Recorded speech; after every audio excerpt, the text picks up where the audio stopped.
बंदहु गुरु पद पद्म परागा सुरचि सुभाष सरस अनुरागा। यदि आप मीन राशि के जातक हैं तो ये वीडियो आपको जरूर देखना चाहिए, क्योंकि यहां पर मैं बताने जा रहा हूं शनि महाराज की तीनों दृष्टियां साढ़े साथी के दूसरे चरण में आपको क्या फल देने जा रही हैं। जहां पर शनि महाराज एक तरफ आपके मारक की भूमिका अदा करते हैं, वहीं दूसरी तरफ शनि न्याय के देवता हैं।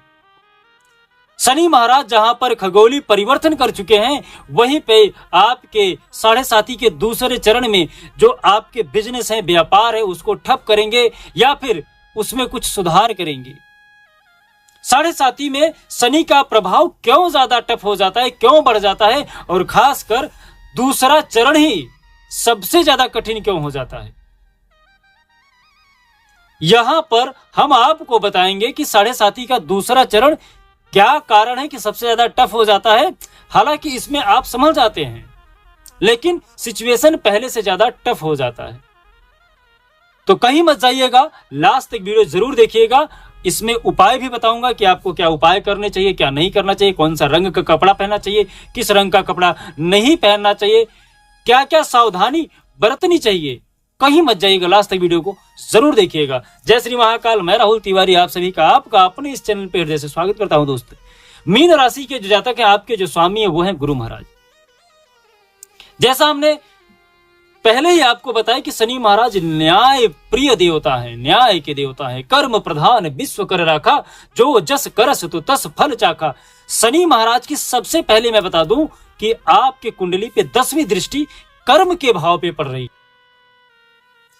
तो ये जो आपका 2.5 साल रहेगा, ये तय करेगा कि आने वाले समय में आप चमकेंगे, आप अपने आप को बेहतर बनाएंगे या फिर अपने आप को नष्ट करेंगे। अपने आप को कहीं न कहीं अपने कर्मों के द्वारा, अपने ही सुकर्मों को नष्ट करके अपनी जिंदगी को अस्त व्यस्त बनाएंगे, क्योंकि यहां पर शनि की कर्म के ऊपर दृष्टि है। पुराने कर्मों का हिसाब होगा और नए कर्मों के आधार पर आने वाले समय का निर्माण होगा। आने वाले समय में शनि महाराज इस समय निर्माण की भूमिका अदा करेंगे। इससे ही आपका प्रेजेंट जो है वो देखा जाएगा, और आने वाले समय में फ्यूचर में आपको क्या शनि महाराज देने जा रहे हैं ये देखा जाएगा। शनि महाराज की जो तीसरी दृष्टि है वो आपके साहस पे, पराक्रम पे, छोटे भाई बहन के प्रेम प्रसंग पे पड़ रही है। 7वीं दृष्टि बिजनेस पे, व्यापार पे। 10वीं दृष्टि जैसे मैंने बताया कि कर्म के साथ साथ पिता के क्षेत्र में, यहां पर तो एक एक करके बारीकी से चर्चा करूंगा। मैं आपको डराने के लिए नहीं बता रहा हूं, मैं जो सच्चाई है उसे बताने का प्रयास करता हूं। सर्वप्रथम शनि महाराज प्रथम दृष्टि से लग्न में बैठे, दूसरा चरण चल रहा है। मीन राशि के लिए स्वास्थ्य को लेकर थोड़ी सी आपको यहां पर सावधानी बरतनी चाहिए। यहां पर आपका स्वास्थ्य उतना ज्यादा अच्छा नहीं रहेगा। कहीं न कहीं आपके अंदर आलस्य, नींद का प्रमाण बढ़ जाना या फिर नींद ही नहीं आना, दोनों कारण होंगे। या तो नींद ज्यादा आएगी या तो आपको बार बार नींद से उठने की, लेट नाइट तक नींद नहीं आएगा। तो समय विपरीत, आदत भी आपके समय अनुसार विपरीत हो जाएगी। तो आदतें आपकी अच्छी रहें, इसके लिए आपको उपाय करना है, और खान पीन पे आपको ज्यादातर ध्यान देना है, क्योंकि आपका स्वास्थ्य उतना ज्यादा अच्छा नहीं रहेगा यदि आप अच्छे से खान पान पे ध्यान नहीं देंगे। तो शनि महाराज की तीसरी दृष्टि से यहां पर आपके अंदर उत्साह कभी ज्यादा कभी कम। कभी आपको ऐसा लगेगा यार ये कार्य तो मैं कर लूंगा, कभी आपको लगेगा यार मैं क्यों किया। कभी कभी आपके छोटे भाई बहन आपके साथ बहस करना स्टार्ट कर देंगे। आप उनके लिए भला करेंगे लेकिन वो आपके लिए बुरा ही सोचेंगे।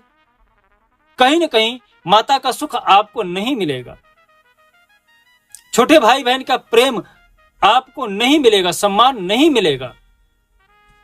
साढ़े साथी में सबसे ज्यादा मानसिक रूप से दूसरे चरण में आपको परेशान करते हैं भगवान, क्योंकि यहां पर शनिदेव आपको शारीरिक कष्ट प्रथम चरण में देते हैं और दूसरे चरण में आपको मानसिक कष्ट देते हैं, जहां पर आप अपने मनोवृत्ति को परिवर्तन कर सकते हैं, क्योंकि ये इस समय आपके तन के ऊपर आके बैठ चुके हैं। तो तन के कारक देव हैं, मन पे बहुत गहरा असर करेंगे, क्योंकि चंद्रमा पे आके बैठ रहे हैं, लग्न पे आके बैठ रहे हैं। जब लग्न पे बैठेंगे तो आपके लिए कारक की भूमिका ज्यादातर शनि महाराज गलत रिजल्ट देंगे। शनि महाराज की जो 7वीं दृष्टि है ये आपके बिजनेस पे, व्यापार पे पड़ेगा, आपके पार्टनर को लेके पड़ेगा। तो यहां पर आपकी पत्नी के साथ आपका उतना ज्यादा मेल जोल अच्छा नहीं रहेगा, कभी कम कभी ज्यादा, कभी सुख दुख लगा रहेगा। बिजनेस व्यापार में आपको सफलता मिलेगी, लेकिन हानि के साथ मिलेगी। कुछ न कुछ कठिनाइयां, कुछ न कुछ हानियां आपको झेलना पड़ेगा।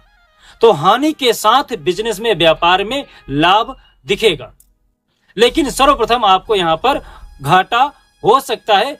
तो खासकर आप इसका जरूर ध्यान रखिएगा कि बिजनेस में, व्यापार में आपको घाटा कम से कम लगे। व्यापार में उतार चढ़ाव यहां पर आपको देखने को मिलेगा ही मिलेगा। यहां पर जो आपका कर्म है वो दूषित हो सकता है। आपका किसी स्त्री के साथ जुड़ाव हो सकता है, आप किसी के प्रति गलत संदेह कर सकते हो, आपका विचार व्यभिचारी हो सकता है, किसी गलत संगत में पड़ सकता है। तो आप अपने विचारों को थोड़ा संजोइए, अपने विचारों पर कंट्रोल रखिए, नहीं तो ये विचार आपको आगे चल के परेशान करेगा।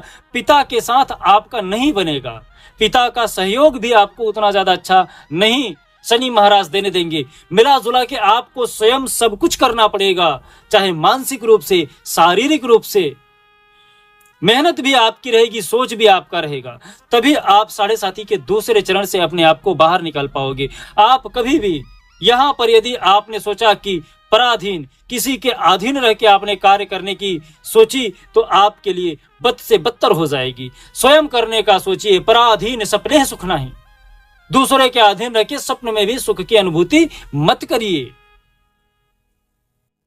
यहां पर शनि महाराज आपके पिता के विरुद्ध आपको खड़ा कर देंगे। तो यहां पर आपको उपाय कर लेना चाहिए। उपाय में क्या करें? उपाय में आपको ब्लैक ब्लू कपड़ा बिल्कुल नहीं पहनना है।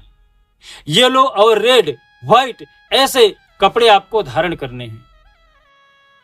हर शनिवार के दिन आपको बजरंग बली की स्तुति करनी है, सुंदरकांड का पाठ करना है, और साथ ही साथ ओम ब्रिंग बृहस्पतये नमः इस मंत्र का बराबर आप जाप करिए, जिससे आपके कुंडली में जितने भी दोष हैं सब के सब मुक्त हो जाएंगे। सूर्य को डेली अर्घ देना स्टार्ट करिए, जल देना स्टार्ट करिए, जिससे आपके जो स्वामी हैं, उनके जो मित्र हैं, वो मजबूत हो जाएं। जल में आप गुड़ और अक्षत डाल के सूर्य को जल दीजिए, पीला फूल लाल फूल डाल के, फिर सूर्य को अर्घ दीजिए, जिससे आपकी कुंडली के जो आपके मैत्री राशियां हैं वो मजबूत हो जाएंगी। उम्मीद करता हूं कि ये वीडियो आपको अच्छा लगा है, और यदि अच्छा लगा है तो लाइक और कमेंट करना ना भूलिएगा। साथ ही साथ में आपके मन में जो प्रश्न है आप हमारे इस व्हाट्सएप नंबर पर लिख के सेंड कर सकते हैं। जय श्री महाकाल। आपका दिन शुभ हो, मंगल हो, स्वस्थ रहें, मस्त रहें।